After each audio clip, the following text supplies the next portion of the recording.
A palavra felicidade na Bíblia, ela aparece em muitos modos. Mas ontem ela apareceu também no Evangelho, quando nós aqui no Brasil celebramos o Dia de Todos os Santos e ouvimos o Evangelho de Mateus nos dizer: felizes ou bem-aventurados são aqueles, os pobres, os que sofrem, os que são perseguidos. E aí a cabeça da gente muda de fato o botão do que a gente pensa que é santidade. Porque o que a gente pensa que é santidade hoje? Muito influenciado por uma teologia da prosperidade e outra, muito mais comum, que é essas teologias de coaching, em que a gente tem um coaching espiritual para nos guiar para a realização e não para uma vida muito próxima do ordinário, daquelas coisas que acontecem no dia a dia, mas que produz santidade porque se consagra, retira a resposta que todo mundo dá. E esse é o desafio. Viver o extraordinário é muito fácil. Viver o extraordinário é estar cheio de emoções. Viver o ordinário, o arroz e feijão, um casamento de 50 anos, de 60, de 80, isso é difícil. Porque o amor, ele se cultiva no arroz e no feijão, e não na lasanha ou no frango caipira do domingo. É no arroz e feijão, é no dia a dia que a gente vai de fato construindo o diferente e percebendo o diferente e a maravilha de Deus que acontece. De um Deus que é pura misericórdia, e é isso que Jesus está mostrando. Porque quando a gente lê a Bíblia de modo muito superficial e, portanto, muito fundamentalista, a gente lê a palavra de Deus falando assim: está vendo? Jesus fala para não dar festa. E quando dá, só chamar os pobres. Mas Jesus não está falando isso. Jesus está nos ensinando o que é a verdadeira caridade. Que é aquela caridade que não tira foto e nem publica no Instagram.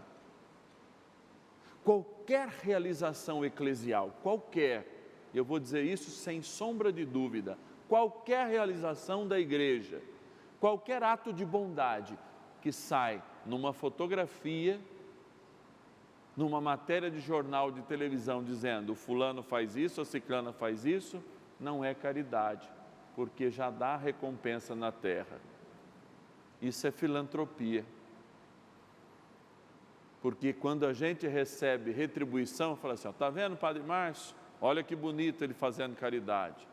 É filantropia. Zerou a caridade. Fica filantropia. É necessário filantropia? Claro. Existem clubes de serviço que fazem isso. Existem grupos. Tirou fotografia. Mostrou para a mão direita aquilo que a esquerda faz, o que Jesus fala, já não vale. E é isso que ele está dizendo. Por isso nós mergulhamos na misericórdia de Deus, porque Deus olhou a nossa pobreza espiritual, olhou a nossa pouca inteligência, olhou a nossa limitação que está nos cemitérios e disse: eu vou fazer deste povo um povo que mereça aquilo que eles perderam. Você já se imaginou sendo amado por aquilo que você perdeu? Deus lhe deu um presente, Deus lhe deu uma casa, e nessa casa tudo funcionava absolutamente com uma inteligência que não era artificial, mas natural, e o nome desta casa era Paraíso. E dentro do paraíso, onde tudo funcionava, tudo estava ao alcance das nossas mãos, nós o perdemos. Mas Deus não perdeu o desejo de novamente restaurar a nossa morada nesse lugar que Ele criou para nós. Vejam, amados, como é se sentir amado por aquele que nos ensina a amar, de modo gratuito e sem esperar nada em troca, porque nada, nenhum sacrifício que nós fizermos é maior que o sacrifício que Ele fez. Nada, nenhuma bondade, mesmo se a gente entregar até as nossas roupas íntimas, nada do fruto do nosso trabalho pode ser maior que aquilo que Deus nos deu por sua criação e em sua nova criação, em Jesus Cristo, que nos recuperou o paraíso. E aí a gente pensa, como esse convite a esse banquete não nos torna dignos, aliás, por nós mesmos, mas nos torna dignos pelo convite, pela resposta que nós damos a esse convite. Imaginem, um pai, uma mãe, vocês, a maioria aqui, certamente pai e mãe, que tivesse entregado um presente ao vosso filho, e entregado aquele presente para que ele fosse cuidado. E num certo momento, esse presente, chamado liberdade e inteligência, tivesse sido mal usado. O que vocês fariam? De castigo, eu vou tirar esse presente. Mas Deus não tirou esse presente de nós.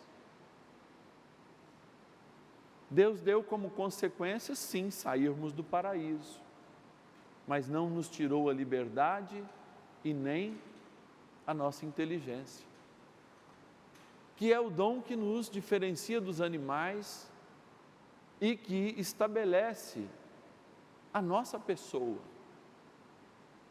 Do ser humano não foi tirado, de Adão e Eva não foi tirado aquilo que Deus o havia dado, porque Ele não revoga aquilo que Ele disse, Ele não revogou o amor de Deus, o amor de Deus não foi revogado. E tem gente que acha que não é amado, mas nunca, nem mesmo quando Deus expulsou Adão e Eva do paraíso, o seu amor por Adão e Eva e por consequência a cada um de nós foi revogado. Um amor não revogado, uma liberdade não revogada, uma inteligência que não foi revogada. Os dons que Ele nos deu foram mantidos, porque a justiça dEle, ou seja, a reintegração ao paraíso, necessitaria do mesmo amor, necessitaria da mesma graça, da liberdade e da inteligência, para que, com liberdade, inteligência e amor, a gente voltasse ao paraíso.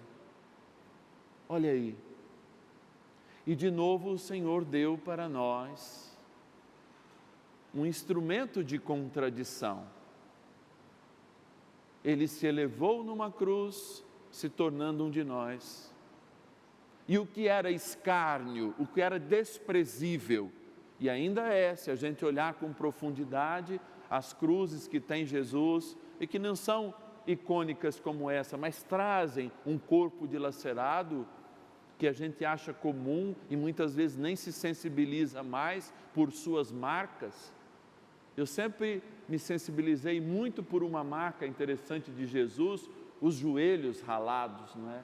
Das caídas, porque talvez fosse aquilo que eu andando de bicicleta mais ralava, né? Os joelhos quando caía. E olhava aquela dor de Cristo e aprendi a contemplar essas dores. Passei uma vez 3 anos meditando às 3 horas da tarde no cemitério, ainda jovem, de ensino médio, as dores de Cristo. Foi uma das experiências mais lindas da minha vida. Uma novena de 3 anos, às sextas-feiras, às 3 da tarde, meditando as dores de Cristo. Por isso, voltar para a cruz é de novo voltar para um gesto de contradição, feito aquele lá de Moisés, que levantou o próprio instrumento de morte, a serpente, para lembrar da vida. Por quê? A inteligência e a liberdade e a falta de amor nos tiraram do paraíso, porque foram mal usadas. E por isso, Deus nos deu a graça de que a sua inteligência, o seu amor, a forma de viver a sua sabedoria fosse aquilo que, sem tirar a nossa liberdade, a nossa inteligência e a nossa capacidade de amar, fosse um sinal de aprendizagem, para que a gente pudesse evoluir espiritualmente e manter esse presente vivo em nós, que é a nossa salvação.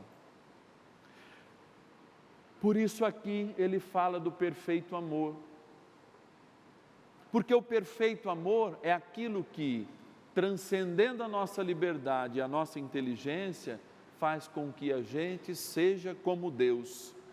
E qual é o perfeito amor de Deus? Aquele que restringe? É aquele que cobra? É aquele que tira? É aquele que revoga? Não. O amor de Deus é aquele que acredita que quanto mais amor eu der, mais amor eu terei. Quanto mais amor eu distribuir, mais amor eu terei. Quanto menos eu precisar do holofote, melhor vai ser a minha oração, porque aí eu não vou performar, como a gente faz hoje. Eu performo a caridade. Tirem foto aqui, eu entregando essa cesta básica. Eu performo, tira foto aqui, eu dando unção nesse enfermo, muitas vezes, como alguns irmãos meus, os sacerdotes fazem. Não, a fé não é para ser performada, a fé é para ser vivida.